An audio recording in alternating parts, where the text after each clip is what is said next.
Make sure you do a flash dance in that jacket a little bit more, buddy. Is it really loud? Yeah? Yeah.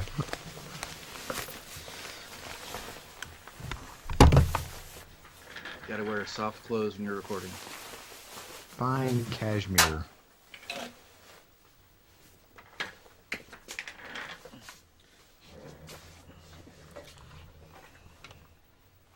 So swap out a squeaky chair for noisy clothing, I guess, huh? Right. All right. You set? All right. Hello, Internet, and welcome to episode 83 of the Making Geeks podcast. We are the podcast for makers, dads, and geeks. And today, Mr. Josh Price is with us. Hello. Also, Mr. Mark O'Keefe. What's going on? Mr. Wes Swain is here. Hey, guys. And I am Sean Jolliker. You are. I am. How are you guys doing? Mostly. Good. How are you? I'm here. Well, yeah. That's having an interesting week, it sounds. I've just been feeling funky and hoping I'm not coming down with something, so... Oh. Yeah. I've skated past most illnesses so far. Still trying to, keep everything at bay. So, but powering through it. What have you guys been up to this week? Working Just working. the crap job. So, I'm looking forward to Friday, though. That's the fun basement stuff. In your lair. Yeah. You're still doing the enclosure, right? Yeah. I think I got all the stupid stuff done where I can start doing the easier stuff, and it should start coming together a lot quicker now. I was trying to match up pieces for the angled, hinged front so I could lift it up and get into it. And so all that's done. Well, that's almost done. I just got to put the front on. And then plexiglass, or not, plexiglass? Yeah, plexiglass. Whatever the plastic stuff is. Acrylic. So, yeah, acrylic, thank you. I haven't seen it in my garage in a while. I forgot the name of it. Sweet. How about you, Josh? You've been busy. Man. Making stuff. There's a lot going on. So by the time people listen to this, you guys haven't even seen it because we're recording a day early. So we made an air-powered rocket launcher. Interesting. Mark's gonna have a seizure and a little discotheque thing in front of his face. The air-powered rocket sounds familiar. Oh, I don't know. But that video's going to be out tomorrow, so by the time people listen to this, it should be out already. But it was kind of neat. Bob made a smaller version, and it didn't shoot very high. And I was like, well, you need to make it bigger. And I made an air-powered cannon when I was in college that shot marshmallows, like, across parking lots. So I just got to go to Lowe's while he was doing something, and I got all the pieces, and we made it huge, and now that rocket shot up a couple 100 feet in the air. So it was pretty fun. A sprinkler valve and some batteries, and we used ours to shoot tampons across our apartment complex quad and stick to the building across the way. So I got to remake one of those from my college days. So that was pretty fun. But what else? I don't know. There's just a lot. There's a lot of stuff. I don't know how Bob did all this by himself, or maybe we've been doing more. But it's a full-time job for the both of us. It's crazy. So, yeah, it's been busy. It's fun, but it's been busy. I'm sure we'll have you comment a little bit further since that kind of relates to today's topic. So I'm sure we'll come back to you on that. Any more traction on the house stuff? Sure. Oh, I mean, it's going. It just sucks because the process started all over again. So waiting. We had a home inspection and a termite inspection. And that's done. We went and looked at it a couple more times. So I got to like survey the lay of the land of what's going to go where, and little secret office room that I'm going to make where that's going to go. And so yeah, the appraisal should be done hopefully on Saturday. So the day that this comes out, hopefully the appraiser will be there listening to this at the house. And then we'll just keep moving. I think we're slotted to close the beginning of March. So we'll see. It's just stuff takes time, they keep telling me. So, Wes, how you doing?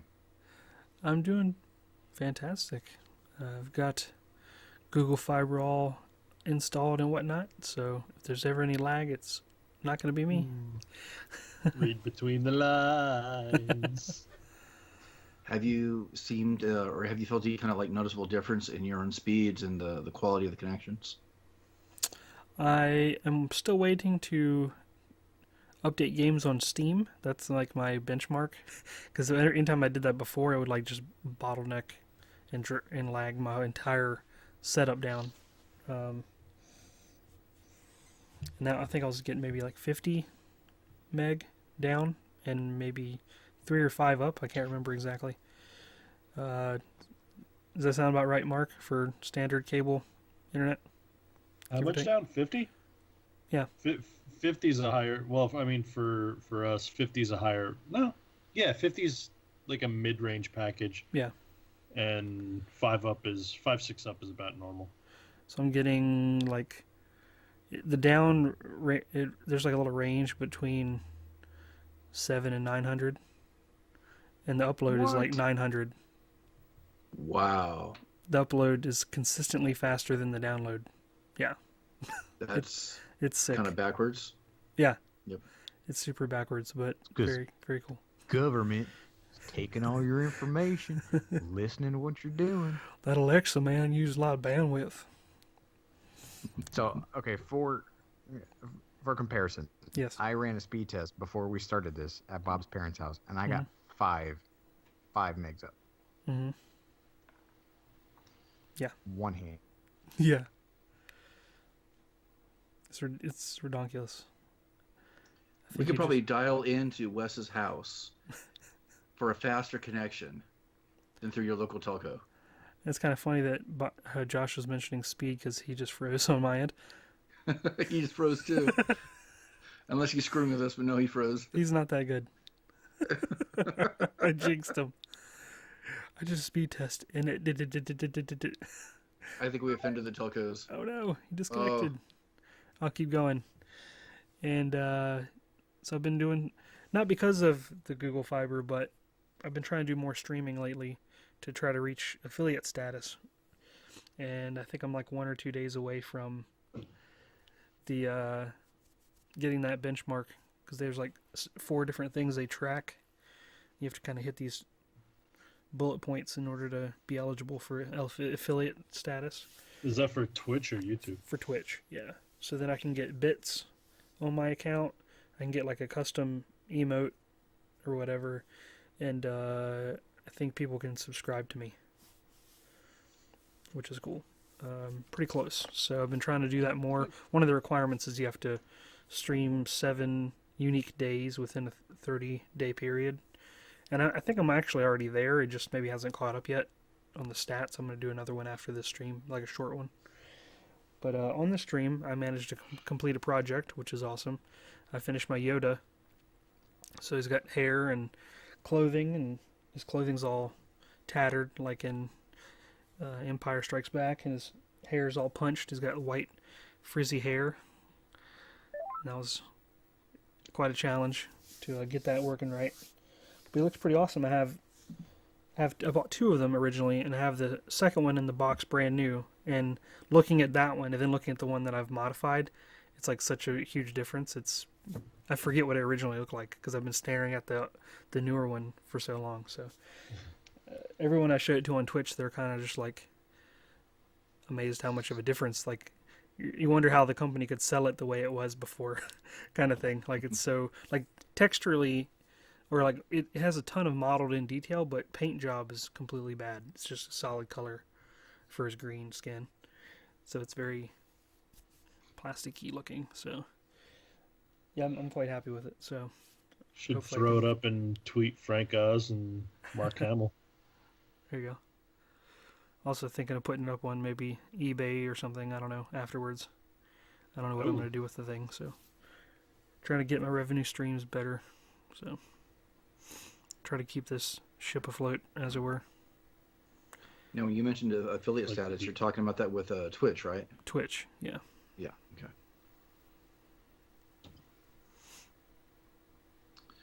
Well, last weekend I finally got up the Can Crusher Challenge video that I've been talking about for the last couple weeks. Figured out all the details of what I decided I was going to do with it. So that's posted now. We'll have a link in the show notes.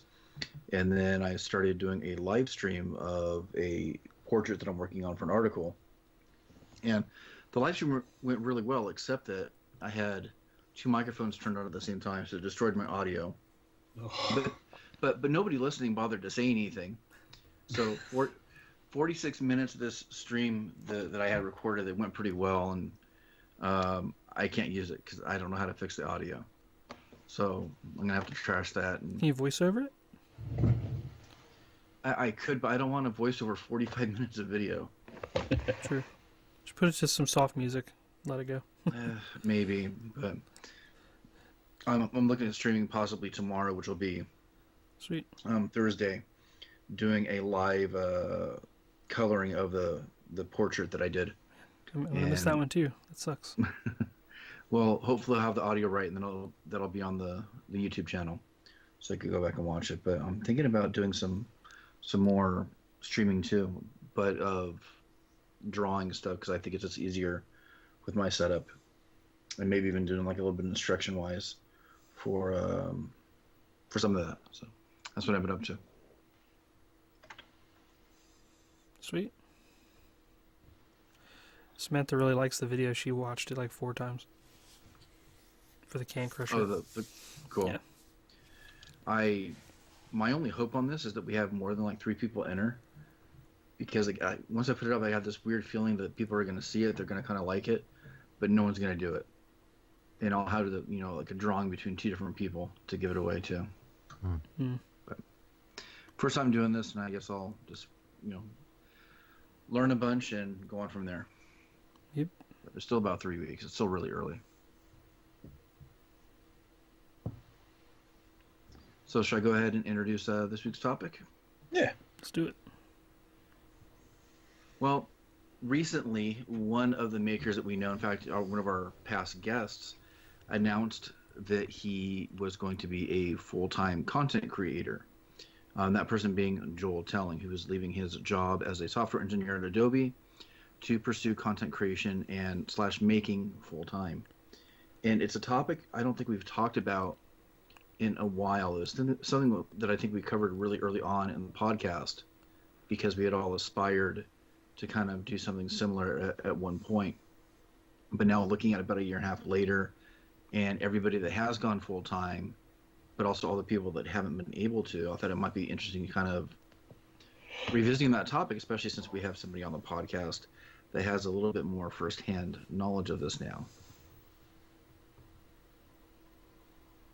So he kind of wants to start off. Well, if you could quit what you do right now and make full time, would you want to? Go around the horn. Wes, if Catherine lost her job and it was like, well, That's a different you wanna scenario. support- It is. Yeah. Well, that's a different way of phrasing it, though, too. Having I mean- to as opposed to wanting to. Well, no. I don't think they're mutually exclusive. You can go out and find a job. I mean, you all have skills in something. You can go out and find a job anywhere. It may not be the job you want. It may not be a career, but you got to pay bills. Would you want to pursue making as your career? There, I'll phrase it like that. In that scenario, I don't think I have enough setup in order to tackle that well enough. I don't think I've got all my ducks in a row. Although that scenario would force me to get the ducks in a row mighty fast if that's what I wanted to do. But I would probably, I mean, my logical brain would tell me to get into something I've already done, because I already know that, right? Right. I'm in the lucky scenario where Catherine has a good job, and so every time I think about it, I don't think about it in those terms because those sound much more dire than when I posit them in my mind. So,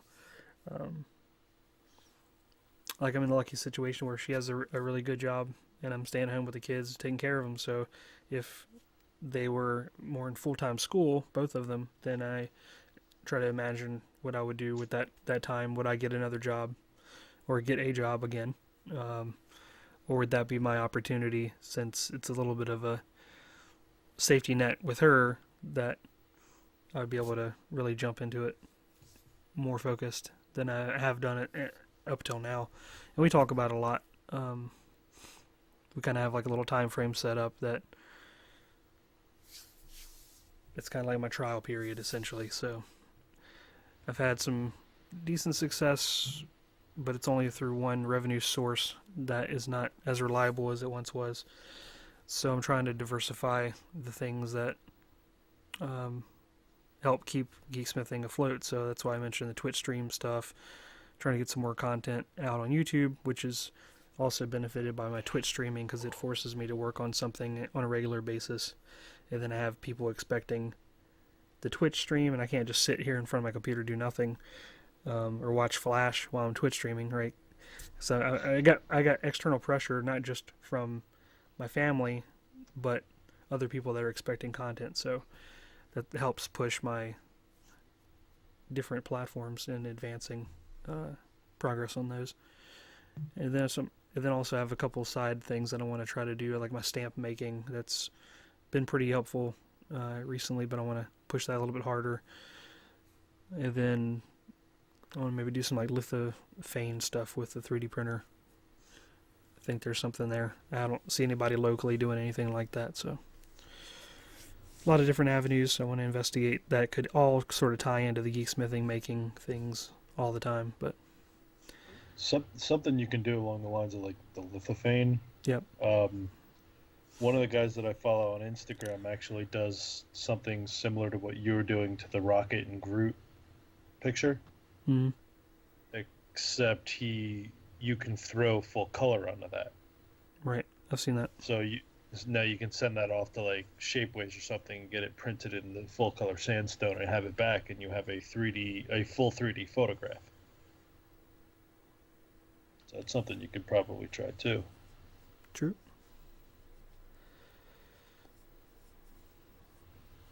How about you, Sean? I'm conflicted about it because I think that it's still something that I kind of aspire to.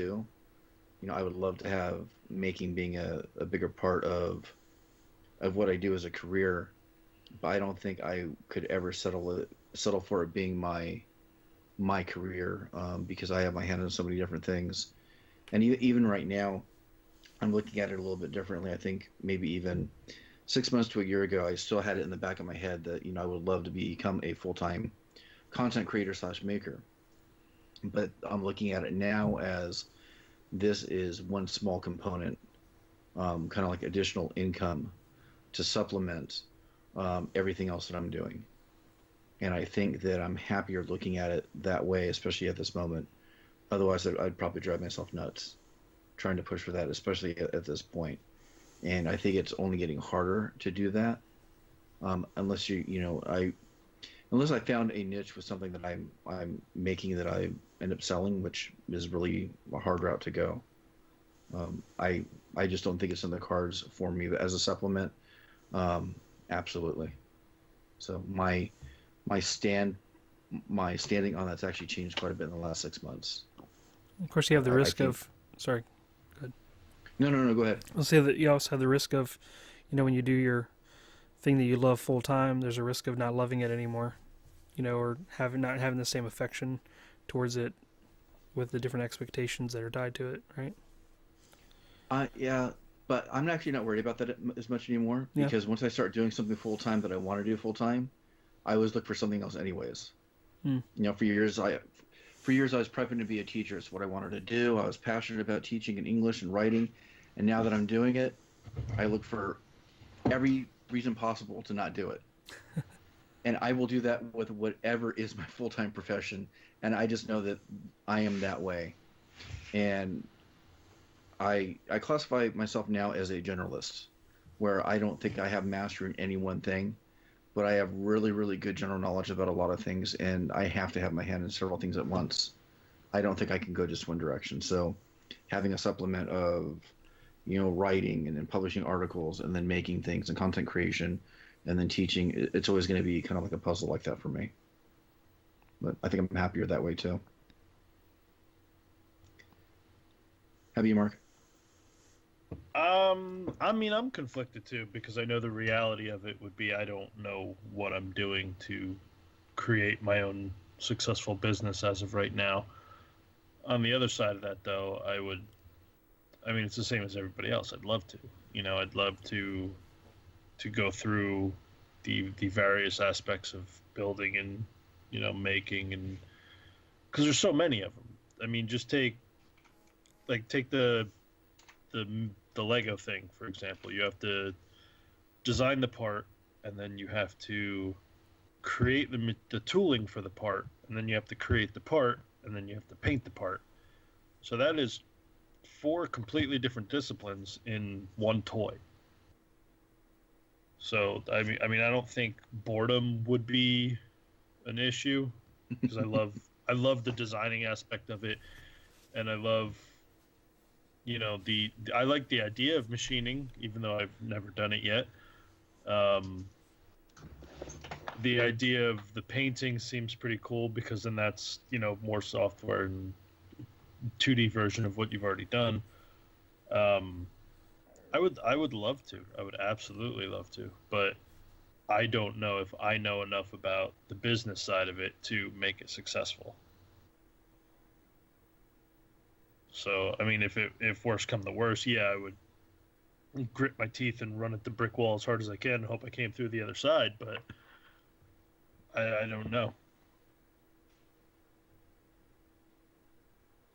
Well, it is a lot harder than I thought it was.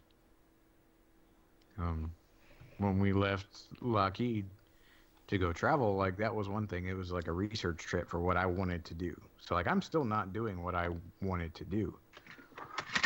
We landed here at a necessity. This was a perfect intersection of necessity and opportunity. Yeah, it was perfect. But I'm still not doing what the projects I want to do. I get to have a hand in the decision making and like the collaborative process and things, but it's not my enterprise. If there are days where I'm like, this is bonkers fun, like at whatever we want to do. But if I were in charge, like, it wouldn't be that way. I would be making customer stuff, and I'd be making tables, and I'd be making things that I know I was good at. I wouldn't have the opportunity to go like, oh, I want to make a life-size Optimus Prime gun. Like, and when Bob started out, he wasn't in a place to be able to do that either. He was able to work up to that stuff, to have that freedom to make those things and still get paid. So I think if any one of us were to step out, we would have to start from nothing. Just like everybody, unless you go to Grant Thompson's little seminar thing in Utah where you can make millions on YouTube. Garbage. Road trip? Let's crash it. Yeah, I still am not where I want to be. Like, I still want to start the makerspace. I still want to teach. I still want to do those things. So I'm working at I Like to Make Stuff, which is a super fun place to be, but it doesn't fulfill all of my maker desires, because a lot of that stuff is not my motivation, or it's not the way that I would do it, or it's not a project that I would choose to, I wouldn't go down that rabbit hole. But while we're here, I'm going to have a good time, and I'm going to make the best of it, because that's just kind of what I do. But again, it's not my endeavor. And I don't want to be a cameraman for I have a firm grip in reality as to what I'm doing, and I like to make stuff. I'm having a whole lot of fun, and we're making awesome stuff, and it's a blast. Please don't misinterpret what I'm saying. It is a amazing job to have. but I want to be more than a cameraman. You know, we were doing the Twitch stream one day, and I guess I'm a little more active on the Twitch stream on Wednesdays sometimes. That's one thing that he has like a diehard following on Twitch, and I really, okay, that's neat. But I have a microphone, and I remember one day I got up there, and Bob had to walk out, and someone went, "Dance, shop monkey, dance," and that pissed me off like really hardcore. Oh, it pissed me off too. Like, yeah, like I have a master's degree, and I happen to be in a place where I'm helping somebody do something. So automatically, I'm a shop assistant, or I'm a floor sweeper, or things like that. When, like, if the shoe were on the other foot, or if I had put in the leg work, which I didn't, and Bob did, like, there's not a thing in that shop that I couldn't do, or I couldn't run, or couldn't fix. But I'm there at his operation, and again, I love being a part of it. But I can do more, and I want to do more, and so my maker journey, where it seems like maybe some people think I'm at some pinnacle or I'm at some amazing place, and yes, they're absolutely correct. I get to make amazing things every day with an amazing friend, and the limit to what we get to make is really endless, and it's kind of crazy. Mark, we were talking about 3D scanning at Maker Faire. Yes. And I thought about it, and I was like, I want to get a bigger, like, you know, a better scan of me so I can like 3D print a bigger version. I'm like, ooh, I could make antlers and put antlers on my head and 3D print myself and mount my head with antlers to the wall. I'm like, that's crazy. That's awesome. And then I stopped. Idea. I stopped and went, there's no reason why I could not do that. Like, I could stand up and put my hands on the machines to make that happen. Like, that's crazy. But they're not mine. They're his. Like, there are very few pieces of equipment in that shop that are mine, just because I don't have a house right now and some of my stuff is in there. But, so, yeah, I'm in an awesome place in this maker kind of world, but I'm not where I want to be. I love where I am, but I'm not where I want to be, if that makes any sense. But ultimately, you still want to be a full-time maker, but have that include being teaching and having your own makerspace, kind of like still influencing others, correct? Yeah, that's been kind of the motivation for leaving what we did. But I think what I did before this, like, was so dramatically different, and that taking a step away from comfort and from tradition, like, that was me. That was my decision. And I'm still stepping toward where I want to be. This is just another piece of that journey. So, yeah, I mean, I love the idea of making, creating, and inspiring and making this world a better place and helping other people realize that they can do more than they think they can do. Like, that's what I feel I'm put on this earth to do, not sit in a cubicle and help the government destroy things. So, yeah, I'm not done yet. I'm not there yet. This is a cool stepping stone. Or not even a stepping stone. I don't even want to frame it like that. That sounds bad. Like, this is an awesome part of the path, but I'm not where I want to be yet. It's a good way station. Yeah, like, I'm on a road, and that road is, I'm using stupid RV analogies now. You know, I As think long it's as awesome you don't to hear. start singing White Snake. I think that's awesome hearing that from you, Josh, because I think a lot of people that know you, whether personally through the groups or in other places, might, for them, it might be like you're kind of like in a dream position. For a lot of people that I think that would probably be accurate, but knowing that you still have these other aspirations, I think is really cool to hear. You know, that this is just part of that overall journey to get where you want to go. Yeah, because, I mean, like I said, it's amazing, but at the same time, it's super frustrating. Because what we do is public. Like, we make things and we put it out there for people. Well, now, my persona, if that is a thing, has taken a step backward. Like, I'm not the master of my own domain. I have my own channel, but I don't have time or the resource, or I have the resource. I don't have time or the infrastructure really to make my own projects or make my own project videos because of this weird situation that we're in. Like, once we get the house and once my shop comes back up and the PI workshop is a thing again, then that may change, but it will never change to the scale that I Like to Make Stuff is. So now I am Josh at I Like to Make Stuff, or the formerly known as the PI workshop, to where, like, no, like, I am more than capable of doing all of these things that we do at I Like to Make Stuff, just not with the notoriety that comes along with it. So, for you, Josh, and you have how long you been there now? What, 2 months, 3 months, roughly? No, what month is it? 4? We're in February. 2. 4 months.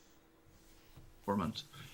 What is? And I think we're all going to have a different response to this. But what is the most challenging part of being part? Not necessarily being a part of the operation because of being with Bob, but just like the process of being a full-time maker. What seems to be the most challenging part of that? Because it's a maker and content creator at the same time, so it's two different things. I would say right now it's the pace. It's the pace to stay relevant. I know Bob has talked about it, like he wants to be able to miss a week, but I mean, I see the analytics. I see all that stuff. What happens, when you miss a week? When you have AdSense revenue, when you have viewership, and when you're part of this very, content creator, content receiver type relationship, and when that lacks for a little bit, like there are dips, and you see a graph that goes down, you don't like seeing graphs that go down. So every Thursday you're putting out a new thing, and so it's this schedule of coming up with an idea, weighing it, cost benefit ratio, is it timely enough, recording it all, getting over hang-ups, like, is this easy enough to make for people? There's so many things you have to think about, not even just making, but like making and put things out online that I didn't really care to think of before. I needed a thing, I went out in the shop and I made a thing. So now there's a lot more consideration that goes into it than just your desire to go make something. And Bob has talked about it, and there's projects that we talk about that he wants to make, he just doesn't have the time. Or it's not that he doesn't have the time, like, oh, I'm so busy. It's like, if this thing takes 3 weeks, like, could the lull of a 3-week project be worth the end result of whatever that project was? And so it's just, there's a schedule, and everything is cyclical, and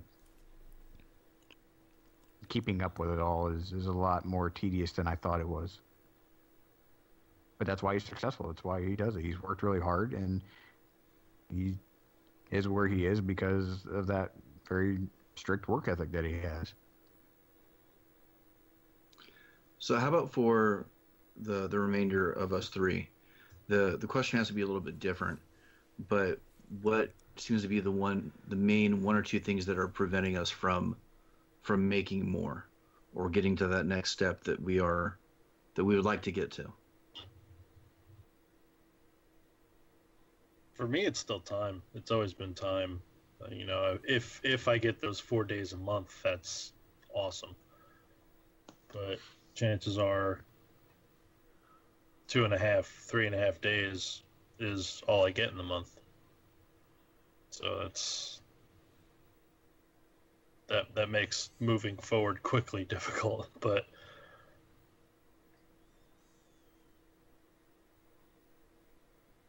How about you, Wes? I would say taking maximum advantage of the time that I have available to me.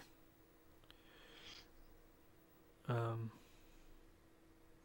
mean, when you hear it from that perspective, if you have 3.5 days a month, then I'm really not doing as much as I can to take advantage of the time I have.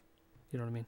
It's all about perspective. So, I mean, I definitely don't have tons of time to do things when the kids are here, but I definitely have an opportunity to do things in the shop when people were sleeping. And sometimes that's sacrificed to my own sleep, right? So I obviously don't have... I wake up at the same time that the kids do, but I go to bed a lot later, so I'm sacrificing long-term, my sleep, whether or not that's worth it. And I don't know, like I said, just try to take advantage of the time I have, and also scheduling and setting up my projects so they make the most efficient sense. Staying focused, that's one of the reasons I'm trying to do the Twitch thing. It helps me focus and not have an excuse as to why I haven't made something that week, Mm-hmm. Everybody can come up with a million excuses why not to do something. I'm a little bit too tired, or it's a little bit too cold, or in the shop, or whatever, so try and eliminate those. Rearranging your desk today? No, sorry, no. I keep forgetting the microphone is now on the surface. It's very sensitive. Sorry, I was changing a phone battery.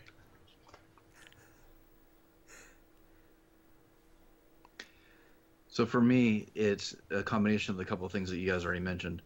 One is time, but I mean, I do have time that I could just be more efficient with, which is also related to just being more organized. So when I do have that time, I could jump into doing something and not have to spend so much time setting things up. And I'm trying to make strides towards that. But I think the other thing is simply sacrifice. And that's one of the reasons why I think I finally kind of got myself to a point where I don't think I'm going to actively trying to pursue being a full-time maker, because I know what would need to happen in order to do that, and I don't think I'm really willing to do that. And that has to do a lot of sacrificing time that I typically spend with my family and sacrificing sleep.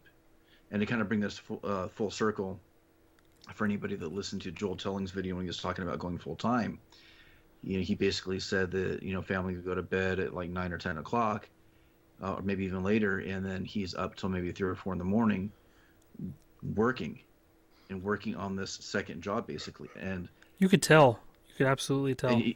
And you've seen it wearing on him for the last couple of months. Yep. And I can't do that to myself. Mm-hmm. I will completely destroy my health. If I was in my early 20s, I was already doing that. That's a little bit different. But right now, I don't think I can physically do it. I already feel myself hurting when I don't get just 5 hours of sleep. And if I had to eliminate even more than that, I would probably cause major damage to myself. And I know that Bob talks about it in his book, and he's talked about it before publicly, about how he was, he put into like 3 o'clock in the morning to get where he is. I can't do it that way. I'll have to grow things more organically, like I've already been doing. But I think we're framing this wrong. That we're talking about, like, I'm going to make a decision to do this, to make something full-time as my job. Kind of like, I wanted to quit my job and start a thing. Like, I did that wrong.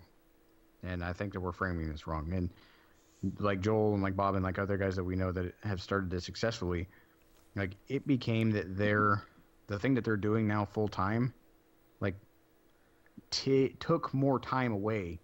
Like, that ate up a majority of their day. To where, like, their day job was the thing that was getting in the way of the other thing. To where now, like, we all have, or before, like, we all had day jobs. We all have stuff that we were doing, and then you make on the side. Like, so I think what we're talking about now is you don't like what you're doing, and you want to do your hobby. And you want to do your hobby more than you do your job, because that's how majority of life works. You do your job because you get paid. You do your hobby because it's fun. Like, at a certain point, if you do your fun thing well enough, or long enough, or is influential enough where it is now vying for just as much, if not more time than the thing that you already get paid for, like, that is when that balance tips over, and it has to you have to make the decision to become full-time. And I think that's where I had a misplaced expectation from the beginning. Like, when we quit, and I stepped out into the RV. I'm like, all right, this is what I'm going to go pursue. This is what I'm going to do. I walked out into the world with savings and with nothing, like without a plan. It's not like, oh, this makerspace idea, like I could do all of this if I just wasn't at work. Like that didn't happen. And that wasn't the case. And so when I found myself low on money without a real path forward, it's because the thing I wanted to do was not so overwhelming or not so driving that it demanded all of my time, where I had to quit my day job. And so I stepped out into the world at the groundest floor with the least amount of plan forward. So, and good at Joel. Like Joel's YouTube presence and his 3D printing reviews were eating away at his time and taking up just as much time as his day job would. So if anybody listening, if you sit at your day job going, I need to be doing this other stuff right now instead of sitting here at my day job, even if you make less money doing your hobby, like if it is taking up that time of your day, that pie chart that is your 24 hours of life, if it should be swinging the other direction, then yeah, maybe you should think about doing it full time. But if you're out of balance right now and you just don't like your job and rather do your hobby, you better start busting balls on your hobby and make your hobby eat up that pie chart instead of wanting to grow that pie chart. Or you're going to be like I was, lost, alone, and scared in the world with an idea that had no real practical, how do I say that? I had no real path forward. I had no real steps to take. I had a great idea in my head.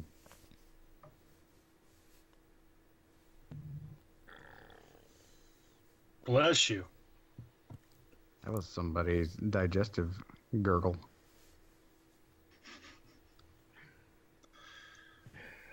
Well, anything else on this topic? I think we covered quite a bit. I can't even get a YouTube video out quickly, so I can't say nothing.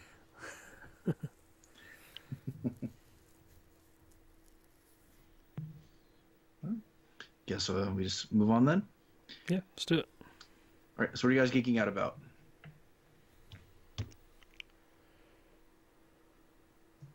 I just saw something. Oh, they got a picture of the single atom. I don't know if you guys saw that post. I saw the picture where they said there was the single atom, and I'm like, okay, I don't know what the hell I'm supposed to be looking at. It was the light emitted from a single atom. It wasn't really. Anyways, that was. It was a cool picture. I'm sorry, the dinosaur mummy. Did you guys see the dinosaur mummy? I think so. That was cool. They found an almost fully intact dinosaur with skin and guts and the whole 9 yards. Huh. So that's cool. They gonna recreate it? Because they're not gonna recreate it.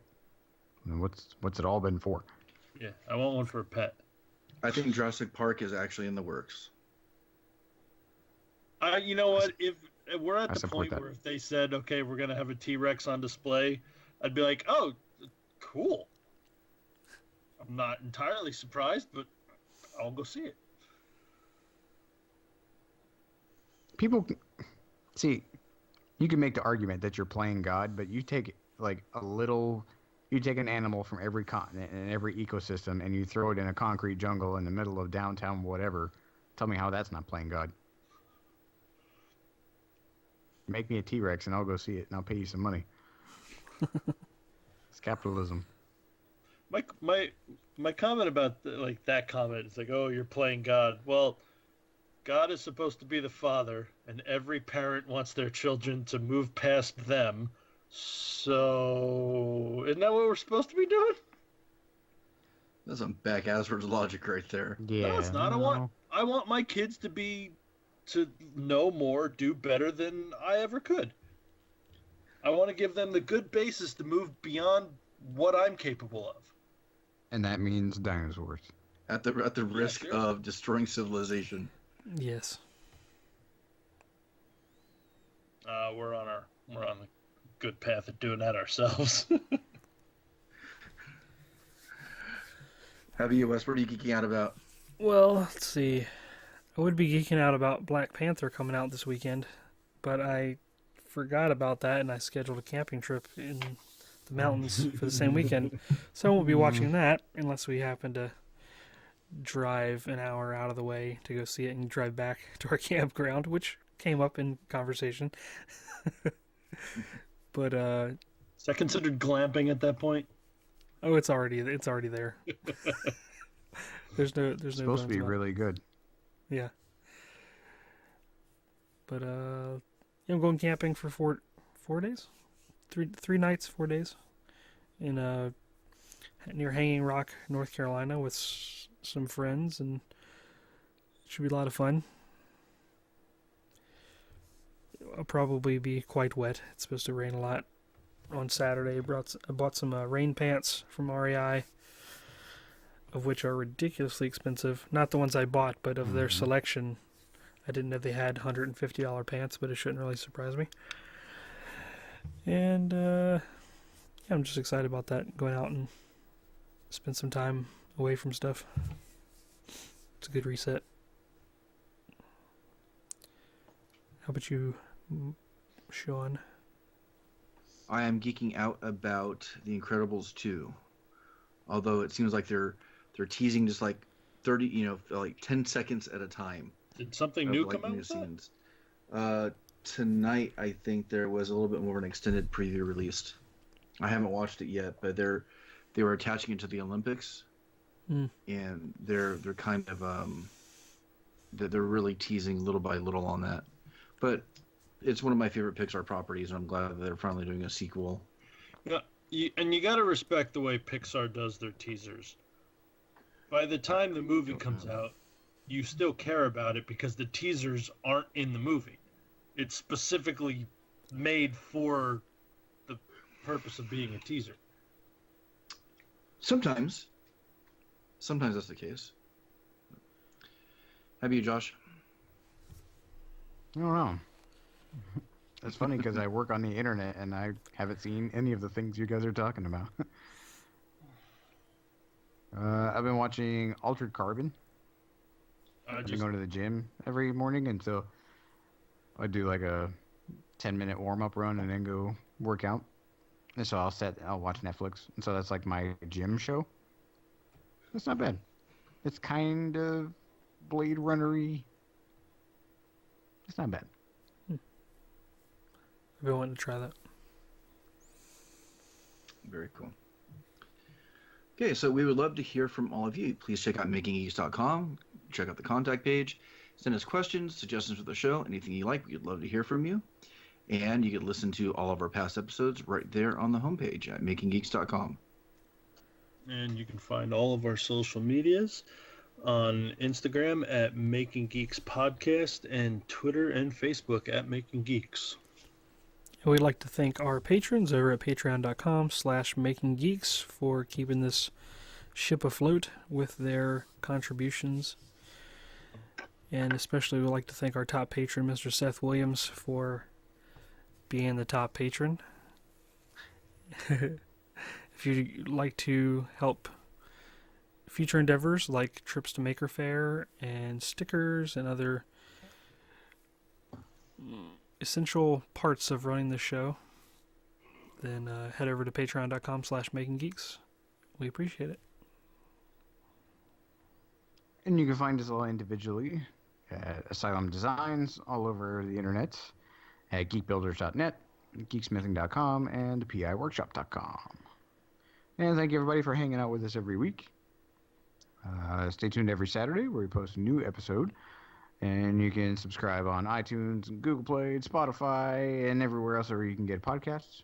And we hope you all have a fantastic week. Bye. Happy Valentine's Day. Take care.